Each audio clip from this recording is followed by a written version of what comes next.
बेटा जी, ओ बेटा जी, अरे ओ बाबूजी, किस्मत की हवा कभी नरम कभी गरम, कभी नरम नरम कभी गरम गरम, कभी नरम गरम नरम गरम। ओ बेटा जी, किस्मत की हवा कभी नरम कभी गरम, कभी नरम नरम कभी गरम गरम, कभी नरम गरम नरम गरम। ओ बेटा जी।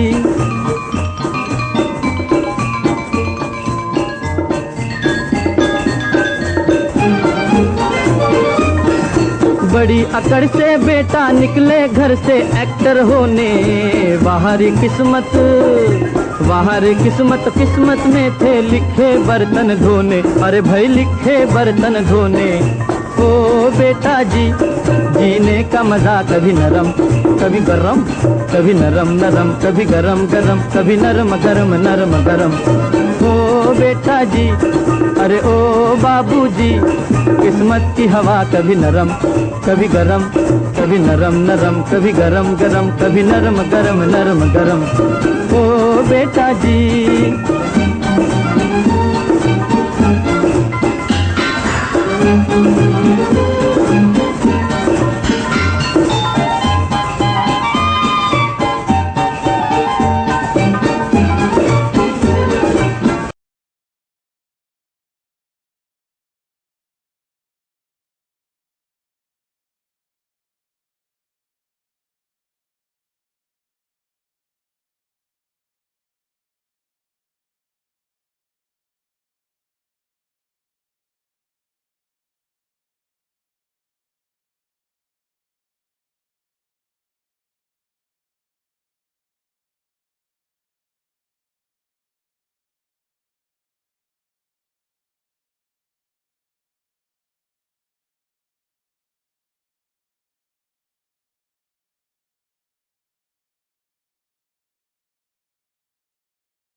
नमस्कार प्यारे विद्यार्थियों, एक बार फिर से आप सभी का तहे दिल से हार्दिक स्वागत करता हूं। मैं अमरदीप यादव, आपका अपना मेंटर अमरदीप यादव, आपके अपने चैनल एजुकेटर अमरदीप यादव पे। तो आप सभी ने देख लिया होगा आंसर की के बाद स्कोर, और सभी का एक ही सवाल है, सर प्लीज अब कट ऑफ बता दीजिए कि कट ऑफ कितना जाएगा, फाइनल कट ऑफ जाएगा कितना, क्योंकि हमने रॉ स्कोर देख लिया है। तो दोनों शिफ्ट का मैं कट ऑफ आपको बता देता हूं, यही रहेगा कट ऑफ। बार बार कह रहा हूं, परेशान होने की जरूरत नहीं है।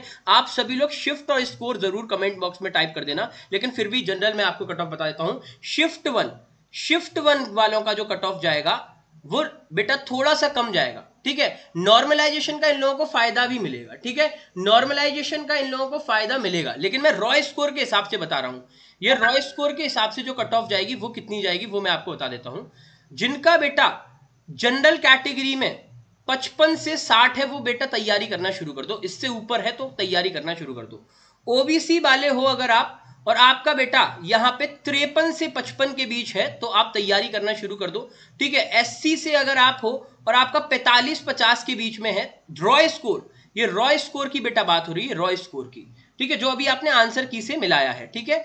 और अगर आप एससी एसटी से हो तो आपका 40 से अगर 45 के बीच है तो आपका बेटा काम हो जाएगा, प्लस मतलब इससे ऊपर, ये इससे कम भी थोड़ा सा जा सकता है, ठीक है। और फ्रीडम फाइटर वगैरह की और कम कट ऑफ है। आप लोग कैटेगरी का नाम, सभी लोग कैटेगरी, शिफ्ट का नाम और रॉ स्कोर तीनों कमेंट बॉक्स में मुझे बताना, ठीक है। चलिए शिफ्ट 2 का फाइनली देख लेते हैं बेटा, जल्दी जल्दी। शिफ्ट 2 का क्या रहेगा, जनरल कैटेगरी में अगर आप हो, थोड़ा सा बेटा रॉ स्कोर ज्यादा लाना पड़ेगा। जनरल कैटेगरी वाले को बेटा 60 से 64 के बीच लाना पड़ेगा। ओबीसी वाले को बेटा कहां तक लाना पड़ेगा, 56 से लेके 60 के बीच, ठीक है। और अगर एससी से आप बिलोंग करते हैं, एससी से ताल्लुकात रखते हैं, तो बेटा आपका कम से कम आपको 50 से 55 के बीच लाना पड़ेगा। और एसटी से अगर आप हैं तो आपका 43 से अगर है 49 के बीच, तो आपका काम हो जाएगा, ठीक है। लेकिन फिर भी ये मैंने रफ आइडिया आपको दिया है बेटा, अगर इससे ऊपर है तो आप तैयारी करना पक्का शुरू कर दो, लेकिन फिर भी आपको पूरा कंफर्मेशन चाहिए तो प्लीज आप लोग जरूर, सभी लोग आप ऑनेस्टी के साथ क्या करेंगे, मुझे कमेंट बॉक्स में टाइप करके अपना कैटेगरी, अपना स्कोर, ठीक है, कैटेगरी, अपना रॉ स्कोर जो अभी आंसर की के बाद आप चेक कर रहे हो, और आप बेटा शिफ्ट कौन सी में थे, ठीक है। तो ये चीज जरूर आप बताएंगे। Thank you so much everyone, nice to meet you all of you, have a good day, खुश रहिए, ख्याल रखिए, मस्त रहिए, बिंदास रहिए, राधे राधे। इस चैनल को जरूर जाते जाते सब्सक्राइब करके जाएंगे। इन दोनों की बात करूं बच्चों, तो इसमें क्या होगा, शिफ्ट 1 बच्चों, इन बच्चों को नहीं पता था कि एग्जाम कैसा आ रहा है, इनको थोड़ा सा आइडिया हो गया था।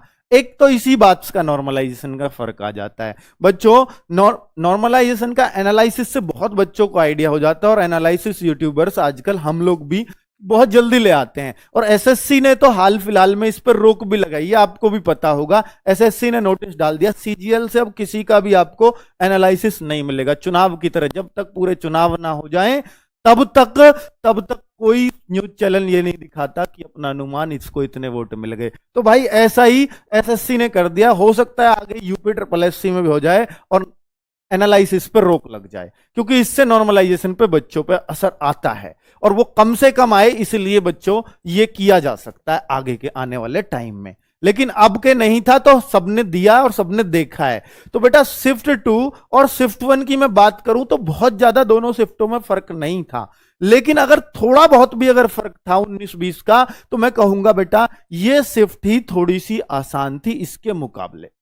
ये शिफ्ट ही थोड़ी सी आसान थी। इस सब थोड़ी सी होती है और पेपर भी 2 ही होते हैं, तो नॉर्मलाइजेशन का अंतर बेटा बहुत बड़ा नहीं बैठ सकता कभी भी। जब पेपर 2 ही हो, और बेटा जब पेपर 2 ही हो और एक ही दिन में हो, तो बच्चा नॉर्मलाइजेशन का अंतर बहुत ज्यादा कभी बैठ ही नहीं सकता।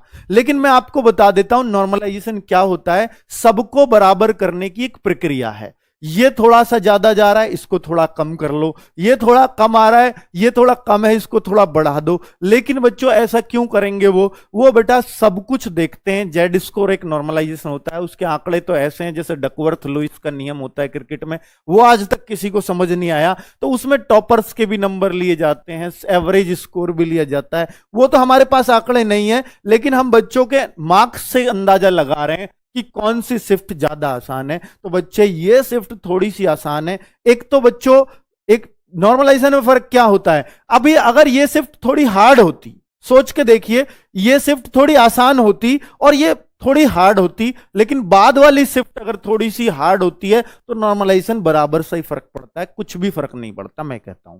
लेकिन बच्चों ये शिफ्ट भी पहले हुई है और ये थोड़ी सी 19-20 भी इससे फालतू आ जाए तो समझ जाइएगा कि इस शिफ्ट वाले बच्चों को फायदा होने जा रहा है। और मैं ये मान के चल रहा हूं बच्चे कि इन शिफ्ट के बच्चों को कम से कम 2 से 5 नंबर का फायदा होने जा रहा है। 2 से 5 मार्क्स का बच्चे फायदा ये बच्चे लेने जा रहे हैं। 2 से 5 मार्क्स का फायदा। अगर बेटा अगर आपके नहीं घटे, देखिए ये हो सकता है घाटे में भी जा सकती है कि सर घट भी सकते हैं। अगर आपके मार्क्स घटते हैं तो बच्चे देखिए मैं ये कहूंगा कि 2.5 मार्क्स तक आपका घट सकता है। अगर घटा तो मैक्सिमम टू मैक्सिमम, ये मैं पूरा नॉर्मलाइजेशन का आइडिया दे रहा हूं आपको, 2.5 मार्क्स तो उनका 2.5 के आसपास बढ़ेगा। ठीक है, अगर बच्चों इनका ना बढ़ाया ना घटाया, इसको अगर 0 पर रखा तो इधर फर्क 4-5 का आएगा। अगर इधर 2.5 घटाया तो इधर 2.5 बढ़ाया, तो उस तरीके से दोनों को मैनेज कर लेंगे ताकि अंतर ज्यादा ना पड़े, 2.5 का पड़े। तो वो घटाना बढ़ाना इसलिए होता है। और अगर मैं बोलूं बच्चों कि अगर इधर कोई फर्क ही नहीं डाला, घटाए ही नहीं, तो उधर 1-आध नंबर का फालतू नॉर्मलाइजेशन हो सकता है अगर इधर नहीं घटा है तो ये मैंने बच्चों आपको कारण बताए हैं। तो नॉर्मलाइजेशन से आप समझ गए होंगे कौन सी शिफ्ट को बच्चे, हो सकता है सेकंड शिफ्ट मुझे गाली दे, बेटा दे दो, कोई दिक्कत नहीं है, लेकिन मैं हमेशा सच्चाई बोलता हूं और पूरी ईमानदारी से आपका ये एनालिसिस लेके आया हूं।